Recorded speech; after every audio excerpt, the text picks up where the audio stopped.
Explain the poem Dust of Snow. The poem The Dust of Snow has been composed by Robert Frost. As I have already told you that he has been an American poet and has written his poems connected to our real life. He was a realistic poet. So here the poet Robert Frost recounts a small incident that changes his mood. एक दिन की बात है जब कवि Robert Frost जो हैं वे अपने बीते हुए दिनों को याद करते हैं। तो एक दिन वे काफ़ी उदास थे, काफ़ी दुखी थे और वे हेमलॉक ट्री के नीचे में बैठे हुए थे।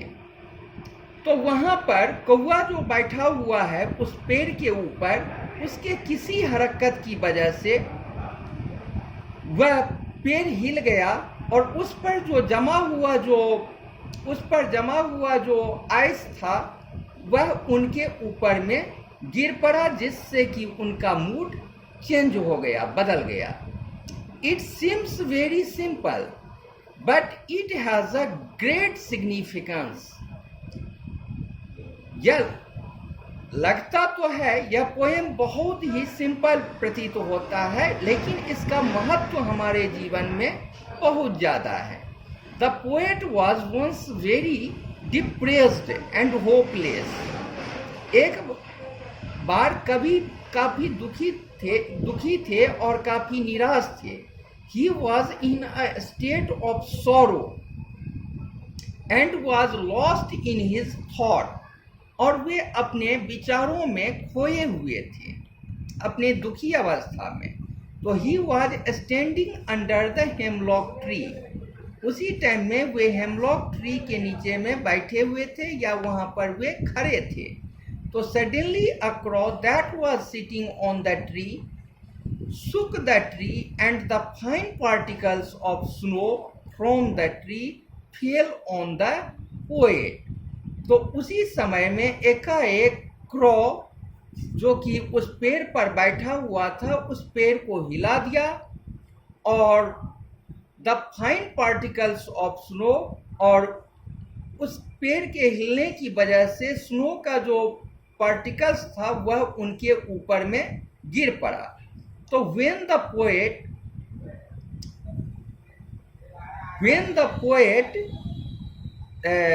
the soft and cold snow fell on the poet, जब वह बर्फ उनके ऊपर में गिरा और उनको ठंडा सा प्रतीत हुआ, तो it changed his mood from the state of sadness। तो वह उनको उदासी की अवस्था से उनको एक प्रसन्न मूड में बदल दिया और sadness to happiness. He started feeling peaceful and refreshed. और उसके बाद वे शांत हो गए और खुद को तरोताज़ा महसूस करने लगे। तो this simple incident helped him enjoy the remaining part of the day. यह उनके दिन का जो बचा हुआ जो भाग था, जो हिस्सा हुआ था, उसका एंजॉय लेने के लिए उनको काफ़ी मदद किया।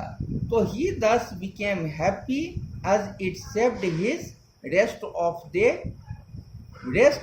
The day from being wasted and held in regret. वे जो दुख में जो पड़े हुए थे उससे प्रसन्नचित होकर आगे का काम किए। इस तरह से उनका बचा हुआ जो समय था उसको वह बचा दिया। Thank you.